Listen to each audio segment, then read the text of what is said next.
আমি চোর। পুলিশ তাকে থানায় নিয়ে গিয়ে মেরে একেবারে শেষ করে দেবে।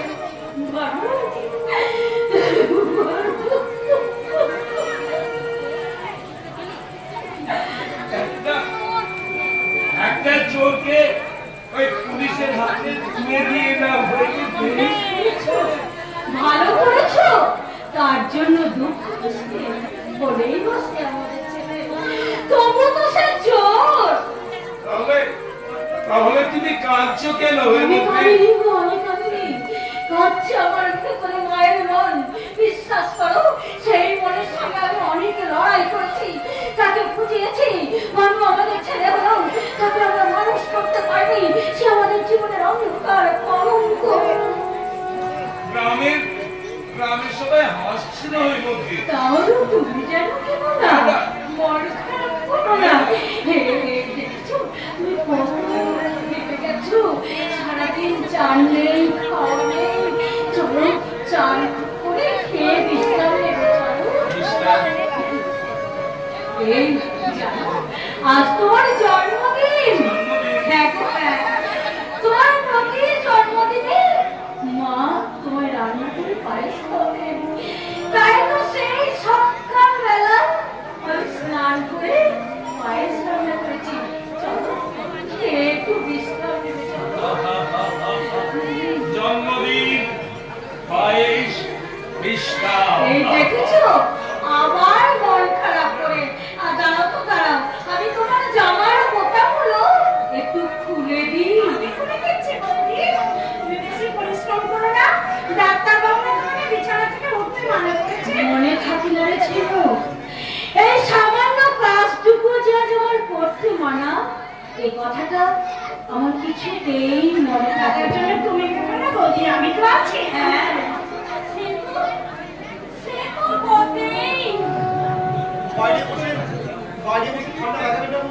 আমরা শরীরটা মোটেই সুস্থ না।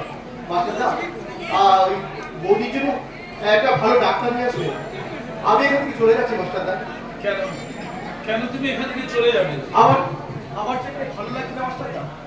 হ্যাঁ, আমার চাকরি ভালো লাগছে। জীবনে ভুল ভাঙার পর আমি প্রথম মাটির দিকে চাইলাম, মাটির সোনা গন্ধ আমার মানুষের নেশা ধরে দিল।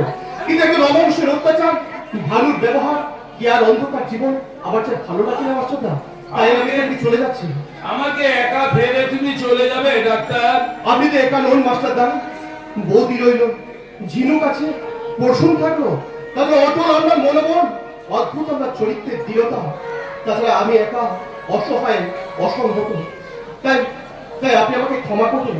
আর আরেকটা কথা, ওই চন্দ্রানিপতির একটু খবর রাখবেন, প্রশান্ত দাস তাকে জুতো মেরেছে। আপনি জানেন? হ্যাঁ জানি। তুমি জানো? তুমি হাসছো? আমার আনন্দ হচ্ছে। হ্যাঁ আনন্দ তো আমার নিশ্চয়ই হচ্ছে। কেন আনন্দ হচ্ছে জানো? চন্দনী আমার গর্ব, চন্দনী আমার অহংকার। সে যে কত কষ্ট সহ্য করে এখনো স্বামীর বাড়িতে পড়ে আছে, এটা কি আমার কাছে কম অহংকারে? আমি জানি বিয়ের পরই তার ভুল ভেঙে গেছে, কিন্তু এখনো সে অসহ্য সহ্য করে ওখানে পড়ে আছে। এটা আমার কাছে ভীষণ আনন্দের। কলকাতায় যাওয়ার সময় তুমি ওকে আমি কলকাতা যাব না। এই মুহূর্তটুকু যে আমাকে অনেক কিছু বুঝিয়ে দিয়ে গেল, অনেক কিছু বুঝিয়ে দিয়ে গেল।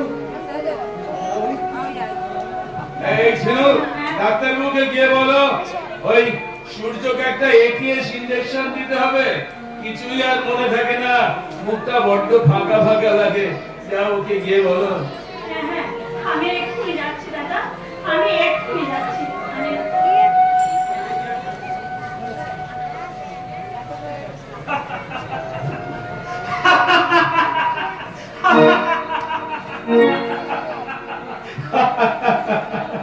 মাথাটা দাঁড়িয়ে দাঁড়িয়ে হাসছে। আলবার থাকো মাতাল। তারও বাবার টাকায় মদ খেয়ে আমি মাতাল হইনি, বুঝেছ? চিন্তা হচ্ছে না, খুব কষ্ট হচ্ছে। আমি পুলিশের হাতে ধরিয়ে দেবো শঙ্কর। তোমার ওই মুন্ডুটাকে আমি উড়িয়ে দেবো। ইচ্ছা হচ্ছে, আমি বাড়ি করেছি, গাড়ি কিনেছি, বাঁচিয়েছি, উন্নতি করেছি, সেই দেখে তোমার খুব হিংসে হচ্ছে না? কষ্টে বুকটা ফেটে যাচ্ছে। হ্যাঁ হ্যাঁ, হচ্ছে হচ্ছে রে। তবে এই উন্নতিটা দেখে আমার ভীষণ কষ্ট হচ্ছে না চক্কর। কারণ তুই তো আমার নিজের ভাই নয়, তুই তো আমার সৎ ভাই। এখন এই উন্নতি দেখে আমার ভীষণ কষ্ট হচ্ছে, আমার ভীষণ কষ্ট হচ্ছে। দাদা,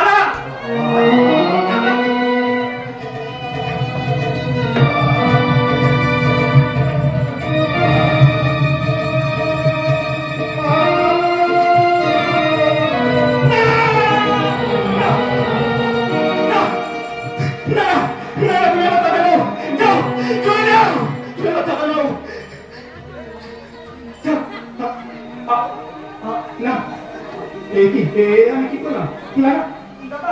দাদা, না আমি ঠিক করেছি, আমি ঠিক করেছি। ও আমার দাদা নয়, ও আমার দাদা নয়, ও আমার দাদা হতে যাবে কোন দুঃখে? ও একটা চরিত্রহীন, একটা চোর, একটা লম্পট, লম্পট। হ্যাঁ হ্যাঁ, সবাই তো ওই নতুন জানোয়ার নয় রে শঙ্কর। আরে আসুন আসুন মাজনি আসুন। তারপর ওই জামাই বাড়ি থেকে তো ঘুরে এলে, তা কেমন আদর খেয়ে এলে? হ্যাঁ, ওই চন্দ্রানীটা ওদের বাড়ি থেকে ফিরে গেল, আমার সঙ্গে একবার দেখাও করলো না। হ্যাঁ, দেখা করলো না। তুই কি মানুষ? তোর সঙ্গে কি কোনো ভদ্রলোক দেখা করে? বাড়ি বেরিয়ে যা, বাড়ি বেরিয়ে যা বন্ধু।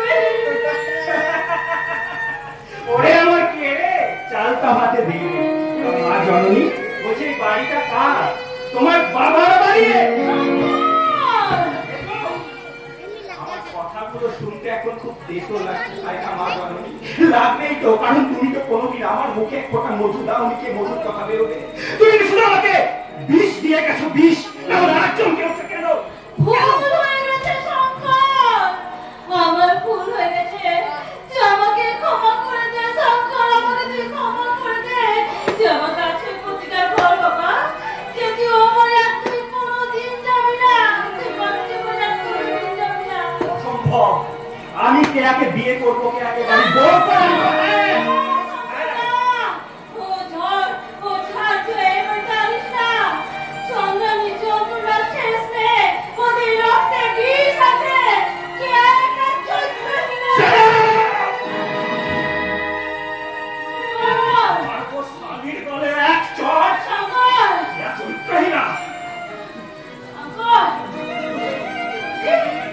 এখন এখন আর কতটুকু বলেছি না, এখন তো সবে সামথিং সামথিং বলেছি। এরপর আমার কথা না শুনলে মেনি মেনি গাল শুনতে হবে। হ্যাঁ, বড় লোক হচ্ছি, বড় লোক, তাই মেজাজটা আমার বড় হচ্ছে। তাই এখন থেকে যেটা বলবো চুপচাপ শুনে যাবে, আমার বিরুদ্ধে একটা কথা বলবে না, বুঝেছ? বলে যাও। শঙ্কর। টাকা চেয়েছিলেন আমার জন্য? টাকা আছে আমার কাছে, অনেক টাকা আছে। না না, টাকা ধরো, ধরো টাকা, ধরো।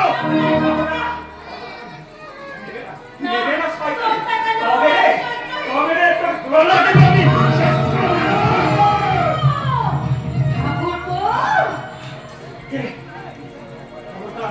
খবরদার এই বাড়িতে আমার বিরুদ্ধে আসতে কেউ একটা কথা বলবে না, বললে একদম মেরে হাড় গুড়িয়ে দেবো। শয়তানি, রাক্ষসী। না না, আমার কাছে এসো না, আমার কাছে এসো না। আমার ঠিক শাস্তি হয়েছে, আমার ঠিক শাস্তি হয়েছে। মা, মা গো, মা। কেন কেন ডাকছো হৈমন্তী? এক্ষুনি এসে সংকটটা গালাগাল দেবে। ঠিক বলেছো। হ্যাঁ। এখন বয়সটা নিয়ে আসবো, খাবে? না, এই পরে খাবো। পরে খাবে? হ্যাঁ। এই জানো, আজ না তুমি আমার কাছে তেড়ে গেছো। হেরে গেছি। হ্যাঁ গো। কিসে হেরে গেছি? আমার লাগানো সেই রজনীগন্ধা গাছটায় ফুল ধরেছে, দেখবে নিয়ে আসবো। দেখো না, আমি এক্ষুনি যাবো আর নিয়ে আসবো, আমি এক্ষুনি যাবো আর নিয়ে আসবো, এক্ষুনি যাবো আর নিয়ে আসবো। ভারত জন্য মন খারাপ করছে বলে ওই বুদ্ধি আমাকে ওসব কথা বলে ভুলিয়ে রাখতে চায়। কত সহ্য শক্তিও কি বলকে দিতে পেরেছি। কি হচ্ছে? কি হচ্ছে ধ্রুব? কি হচ্ছে? শিগগির ছুটে যাও। পশ্চিম পাড়ায়। কি হচ্ছে সেখানে? দারুণ হইচই হচ্ছে। ওরা ছোটখাটো গন্ডগোল বাঁধিয়েছে। আর যদি আমি সহ্য করবো না, এই ছিল, তুই তোর বৌদিকে বলবি আমি গেলাম। শুনে পড়ি নাকি পিস্তল নিয়ে বেরিয়েছে কাকে মারবে বলে। ও কি পাগল হয়ে গেল? তুমি বলেছিলে ও গাছে ফুল ধরবে না। আমি বলেছিলাম নিশ্চয়ই ধরবে। এই দেখো না, দেখো কি সুন্দর ফুল ধরেছে। আজ আমি তোমাকে প্রথম আজ আমি তোমাকে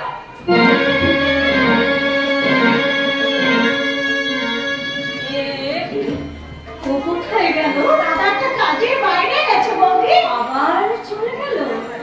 আমার জন্য এতটুকু সময় সে দিতে পারলো না। জীবনে আমি কি পেলাম? একটুখানি মুহূর্ত, এতটুকু সময় আমি কি পেলাম? আবার আমি হেরে গেলাম। আবার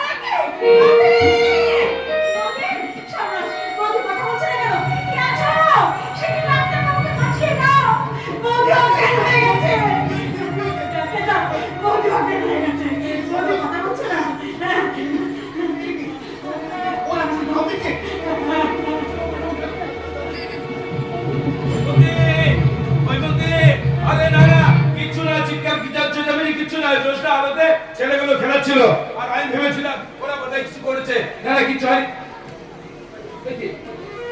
কি হয়েছে ডাক্তার? প্লিজ একটু সাইলেন্ট। কি হয়েছে? দেখো বৌদির শরীর ভীষণ খারাপ, ভীষণ ঘাম দিচ্ছে। বৌদিকে হসপিটালাইজ করতে হবে। হ্যাঁ ওরা বিদ্যালয় সরকার নষ্টা। আজ তোমার জীবনের শেষ দিন। বাচ্চা নেবো, সারা বাচ্চা নেবো, ছেলেকে ছিনিয়ে নেওয়ার বাচ্চা নেবো, একদম সারা লাস্ট পুলিশ পাকাটা জায়গা পানা। দেখো মানুষটা মৃত্যুর মুখে দাঁড়িয়ে ও হসপিটাল করতে হবে।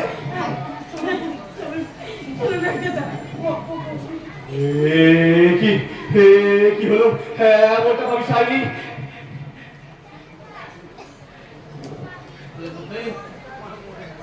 ওই মন্ত্রী, তুমি আমার উপর অভিমান করে ফুলগুলো ফেলে দিয়ে গেছো। ঠিক আছে, তুমি ভালো হয়ে ওঠো, তারপর আমি তোমাকে সব বলবো। তুমি যেমন ক্লান্ত হৃদয় মরুভূমি, তোমার হাসি মুখ দেখলে আমি যে সব ভুলে যায়। তুমি যে আমার প্রেমময়ী। ওই মধ্যে তুমি সুস্থ হয়ে ওঠো, তুমি ভালো হয়ে ওঠো, তোমাকে সব বলবো, সব বলবো। ডাক্তার, ও হৈমন্তী কেমন আছে? ডাক্তার হৈমন্তী কেমন আছে? সে নিশ্চয় ভালো হয়ে উঠেছে। আর ভালো হয়ে উঠেছে নিশ্চয় আমার জন্য জিজ্ঞেস করছে। সে নিশ্চয় হাসছে আর আমার জন্য জিজ্ঞেস করছে। বলো না ডাক্তার, কেমন আছে? হৈমন্তী কেমন আছে? হ্যাঁ বলো বৌদি কি হয়েছে বলো। বৌদি মারা গেছে।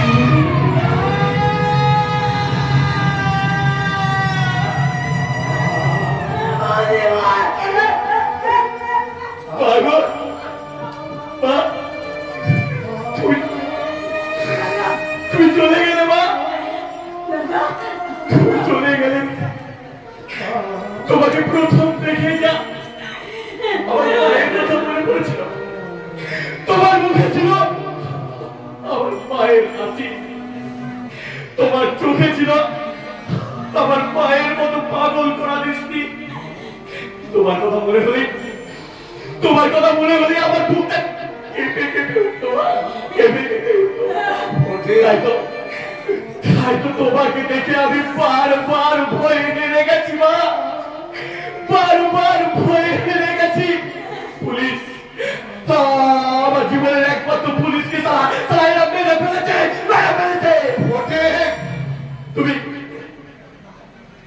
তুমি জানো সারা মাস্টার তুমি কি করেছো? তুমি তোমার নিজের জীবনটাকে মনে করেছো একটা নাটক। আর সমাজটাকে মনে করছো তোমার সংসার। তাই তুমি অঙ্কের মতন পেছন পরে না চেয়ে শুধু এগিয়ে সামনের দিকে এগিয়ে গেছো। 4 মাস্টার, তুমি সারা পরকে দেখেছো কিন্তু ঘরকে দেখোনি। তুমি সারা যা তার চেয়ে নিজেকে অনেক অনেক বড় হয়ে বসে আছো। নিজেকে যদি একটু কম ভাবতে, কিছু যদি বর্জন করতে পারতে, তাহলে তুমি যা তার চেয়ে অনেক অনেক বড় হতে পারতে, অনেক বড় হতে পারতে। চাবুক নিয়ে আসবো, তুমি আমাকে মারবে বাকি থাকলো আগে আগে আগে আমি আমার মাকে নিশ্চিন্ন করে আসি। ডাক্তার, ঝিনুক, তোমরা সবাই আমার সঙ্গে এসো। ভয় নেই, আমি চাঁদা পেয়েছে তোমাদের সকলের ফুলের মতো আমি হচ্ছে সভ্যতা একটা ফুল। আজ আমার মায়ের সৎকার, আত্মসৎকার করতে যাচ্ছি আমি। তোমরা সবাই আমার সঙ্গে এসো, আমার সঙ্গে এসো। ফুলের অন্তরালে এক রাস করা ফুলকে আমি পুড়িয়ে দিয়ে আসি, পুড়িয়ে দিয়ে আসি।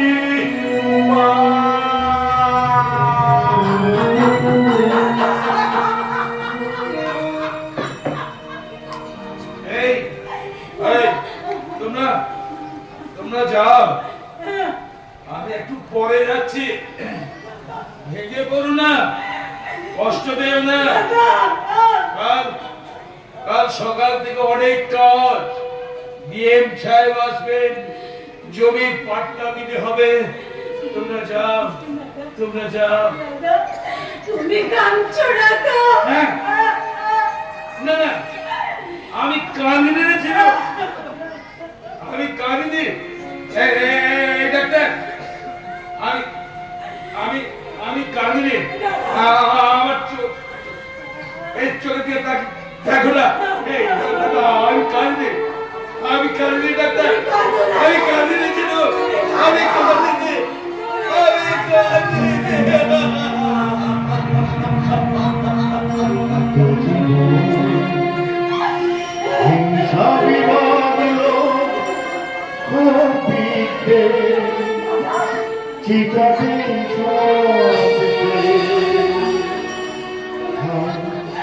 চিতাতে সবে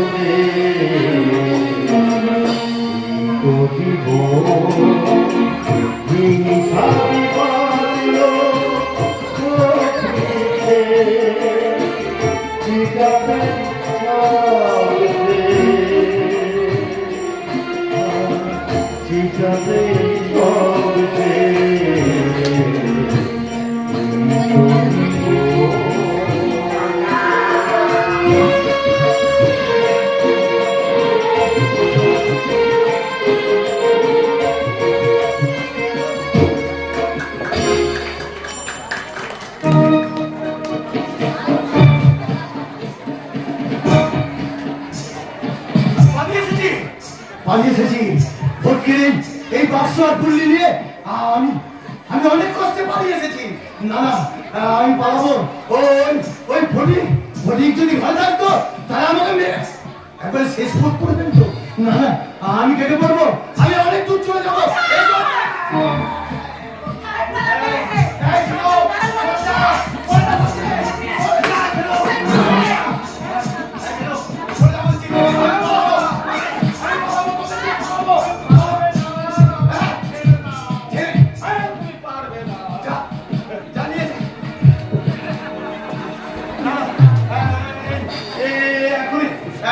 সবাই চলে আসবে, আমি এখান থেকে পালাবো। এই মুরলি আর বাস থেকে আমি পালাবো। না আমি পালাবো। ওই সবাই চলে যাওয়ার আগে, ওই ফটি আসা লাগে আমি এখান থেকে পালাবো। কোথায় পালাবে তুমি? আমার ভাইয়ের সঙ্গে খেলা আছো, তারপরে মুরলি আমার বলছে প্রায় 30 সমস্যা। আমাকে এক্ষুনি ফেলতে হবে, এক্ষুনি।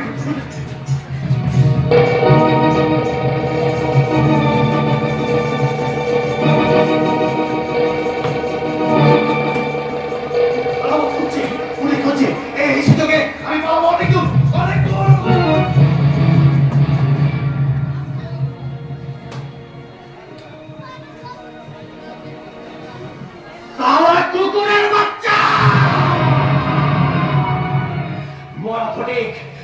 মালিক আমার বেঁচে উঠলো।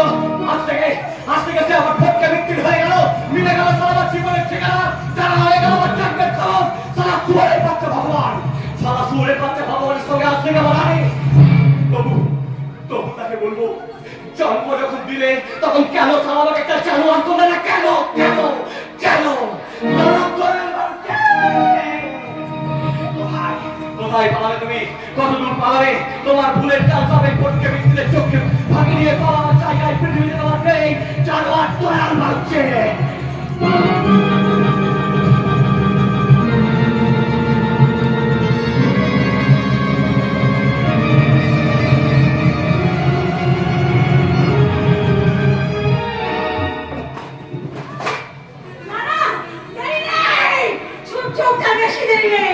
ভাঙা জানালা থাকবে, এখন সূর্য এসে ঢুকে পারে ভিতর।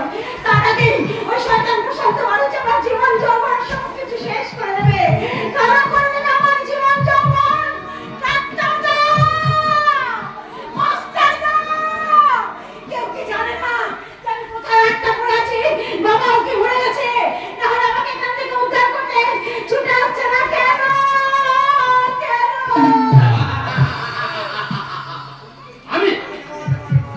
আমি উদ্ধার করতে এসেছি তোকে। চালু মাস্টার আসবে না, দিব্যেন্দু আসবে না, আরে সালারা আমার কাছ থেকে ছুটে যাবে না। এবারে বছর লাশ ক্যানেলের জলে ভাসছে, আমি নিজের হাতে গুলি করে তাকে মেরেছি। আমার সঙ্গে যে সালা মাস্টারি করতে আসবে তাকে আমি একদম লাশ বানিয়ে দেবো।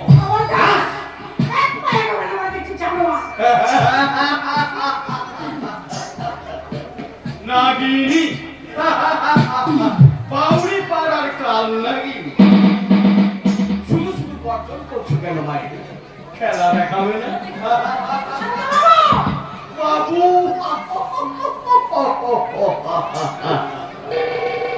আবার বাবু বলে আমার মনটাকে গড়িয়ে দিতে চাস? সরি, আমি সেদিনের অপমান আমি ভুলে গেছি। না, কিছুতেই না। আমি সেদিনের অপমান ভুলি না। এবার যদি তোর মুখ থেকে সব মুক্ত কথা আমি দূর করে দিই।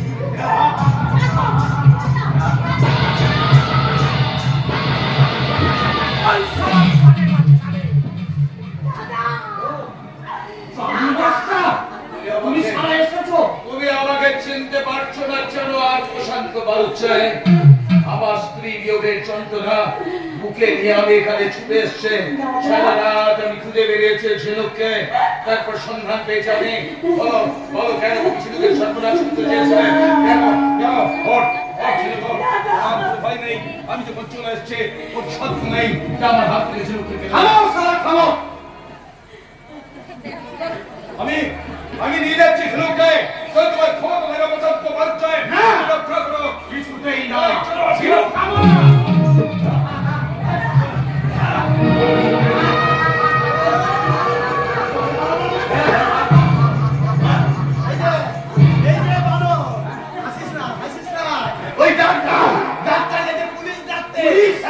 আমিও পালাবো, আমিও এখান থেকে কেটে পড়বো, তুইও পালা। এই সময় তোমাকে পালাতে হবে, যেমন করে হোক আমি পালিয়ে যাবো। আমি কিছুতেই ঘর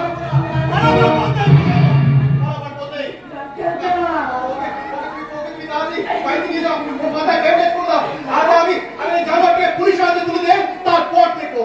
আমাকে পুলিশের হাতে তুলে দেবে? হ্যাঁ, পুলিশের হাতে তুলে দেবো, পুলিশের হাতে তুলে দেবো।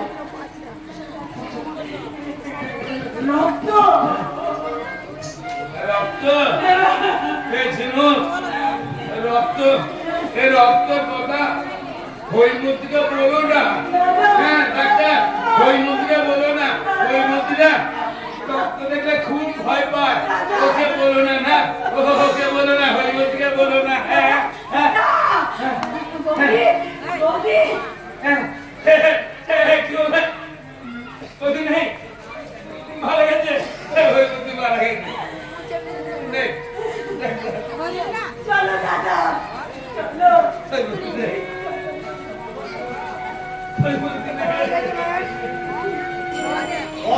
দিব্যেন্দু, পুলিশের গাড়ি আসছে বললো তোমাকে নিয়ে যাওয়ার জন্য। তুমি আমাকে পুলিশের হাতে তুলে দেবে? হ্যাঁ, উচিত ছিল মৃত্যুর মুখে তুলে দেওয়া। হ্যাঁ, হ্যাঁ উচিত ছিল। তা তোমরা শত শত গ্রামবাসী ঘটনা করছো, সর্বস্ব গ্রাস করেছো, উচিত ছিল তোমার মুখটাকে জুতো মেরে ভেঙে দেওয়া। কেউ না রেহাই আমি কোনো ফাঁসান্তি দেবো না।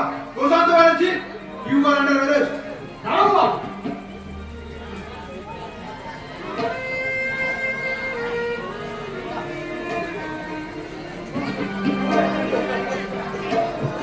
যা বলবার আমি আদালতে কি করবেন? বিন্দু, তোমার সঙ্গে আবার দেখা হবে, আবার দেখা হবে। চলুন। চলি। দেখা তো হবেই, প্রশান্ত দেখা তো হবেই। কারণ যেতে তোমাদের হবেই, প্রশান্ত যেতে তোমাদের হবেই, হবেই হবে।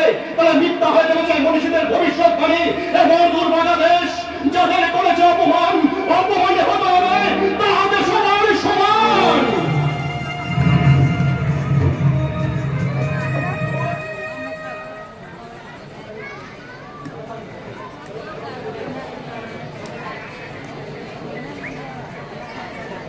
দেখ, এই হচ্ছে সেই ধূপখেয়া গ্রাম, যে গ্রামে ওই কলকাতা থেকে এসেছিল দয়াল বাবু এখানে বাস করে। আর গ্রামবাসী আত্মগ্রাম জানায় যে ডিএম সাহেব নিজে এসেছে এই ধূপখেয়া গ্রামে এবং সে কি বলবে। প্রথমেই দিবেন্দু ডাক্তারকে অনুরোধ করবো যে এই পুষ্পস্তবক দিয়ে ডিএম সাহেবকে সম্বোধনা জানাতে।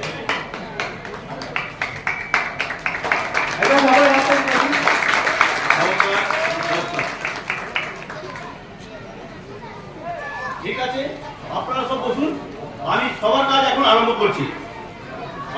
হে আমার দেশের মহান জনতা, আপনাদের আজ এই উৎসবে আমি যোগদান দিতে পেরে আমি নিজেকে ধন্য মনে করছি। প্রথমে আমি অভিনন্দন জানাচ্ছি মানবিকতা পূজারী শ্রী চন্দ্রনাথ চট্টোপাধ্যায় মহাশয়কে, যে মহান কাজের জন্য আজ আমি সবাই উপস্থিত থাকতে পেরেছি। তার সম্পর্কে আমি কিছু গল্প বলতে চাই। মহামান্য সরকার বাহাদুর যে জমি খাস করেছেন, সেই জমি এই গ্রামের ভূমিহীনদের মধ্যে বন্টন করা হচ্ছে। যারা জমি পাট্টা পাচ্ছেন তাদের নামে আমি উল্লেখ করছি। প্রথম পাট্টা পাচ্ছেন শ্রী ভক্তা বাউরি,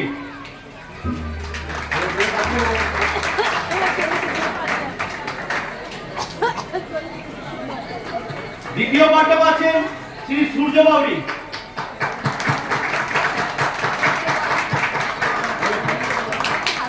আর সকল গ্রামের মানুষ থেকে পাট্টা বিলি করবেন ওই অফিস থেকে লোক এসে। এখানেই সভা শেষ করছি। তবে যাওয়ার আগে একটা কথা বলে যায় যে অমানসিক অত্যাচারে ওই চন্দ্রনাথ বাবু আজ অসুস্থ, সেই দয়াল বাবুজিকে গ্রেপ্তার করতে আসছে পুলিশ।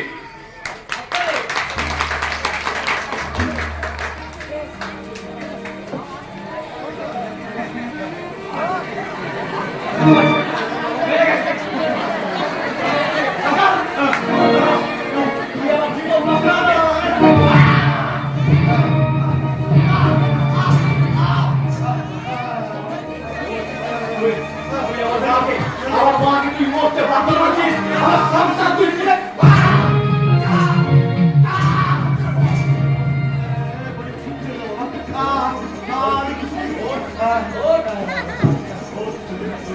তুই আমার ভুল গ্রামের সবকিছু নষ্ট করে দিয়ে আমার বাবাকে তুই মরতে বাধ্য করলি।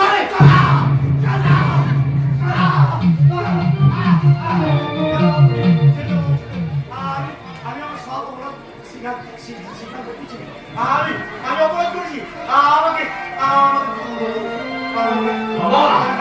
আমার তো মেয়ে দাঁড় মারছে, তুই কষ্ট জীবন নষ্ট করছিস, আমার জীবন নষ্ট করছিস। এই ভুলটা কামকে তুই একবার শেষ করে দিচ্ছিস। বাবা, তোর বাবা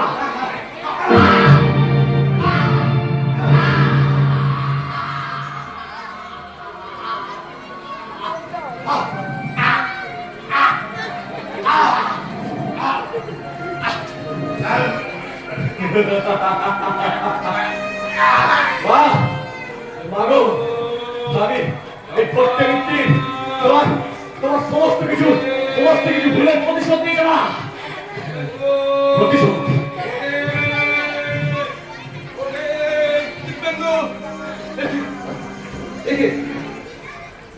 চলো, হ্যাঁ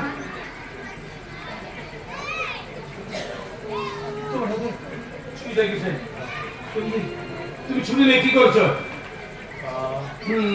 দেখি দেখি দেখি দেখি দেখি দাও দাও দাও দাও দাও ছুটি আমায় দাও। আরে না, যেখানে দাঁড়িয়ে ছিলে সেখানেই দাঁড়িয়ে থাকো। তুমি তুমি এই ছুরি দিয়ে লাল বাড়িকে মারোনি, তুমি মারতে পারো না। না না, তুমি মারোনি, তুমি মারোনি। আমি হ্যাঁ, মাননীয় দর্শক মন্ডলী এবং আমার মা বোনেরা, নাট্যকার নির্দেশক ঠিক এই মুহূর্তে এই দৃশ্যটাকে কিছুক্ষণের জন্য স্তব্ধ করে দিয়েছেন এবং বিচারের দায়িত্ব আপনাদের কাছে তুলে দিয়েছেন। আপনারা দয়া করে বলুন, ফটিক কি মারতে পারে? যে মানুষটা সারা জীবন অন্ধকারে ছিল, সে কি আবার অন্ধকারে ফিরে যেতে পারে? ওর কি আলোয় ফেরার অধিকার এতটুকু নেই? ওর জীবনে কি কোনোদিন কোনো আলো দেখবে না? তাই তাই এই দায়িত্বটা আমি নিজের কাছে নিলাম। আপনারা বলুন, আমার তো আপনাদেরকে আর দেবার কিছুই নেই, আমার জীবনে তার কিছুই নেই। আমার মা চলে গেছেন, আমার ভাই চলে গেছেন, আমার স্ত্রী মারা গেছেন, আমার একমাত্র সন্তান সেও আর চুরির দায়ে জেলে আছে। তাই এই দায়িত্বটা আমি নিলাম, একজনের জীবন বাঁচিয়ে আমি এই দায়িত্বটা নিলাম। আমার তো আর কিছু করার নেই। তাই দারোগাবু গ্রামেই আছেন, আমি দারোগাবুকে ডেকে আমি নিজের হাতে এই খুনের দায়িত্ব স্বীকার করলাম। দারোগা বাবু, দারোগা বাবু, দারোগা বাবু, মাস্টারমশাই, দারোগা বাবু, আমি আমার উপর যে অমানসিক অত্যাচারটা করেছিল দয়াল মানুষে, এদের উপর গোটা গ্রামের উপর যে অমানসিক অত্যাচারটা করেছিল, সেই অত্যাচারের জন্য আমি শেষ মুহূর্তে নিজেকে আর ধরে রাখতে না পেরে আমি এই ছুরি দিয়ে দয়াল মানুষকে খুন করেছি। আপনি আমাকে গ্রেফতার করুন বাবু, গ্রেফতার করুন, গ্রেফতার করুন। আর এই ধূপছায়া গ্রামের মানুষের দিকে কেউ যেন আর দয়াল বাণিজ্যের মতো আঙুল তুলে বলতে না পারে এরা মানুষ নয়, এরা চলে না, এরা একটা অচল পয়সা। কোনদিন যেন আর কেউ আঙুল উঁচে বলতে না পারে এদেরকে অচল পয়সা। আপনি আপনার গ্রেফতার করুন, আপনার গ্রেফতার করুন। আমরা গুরু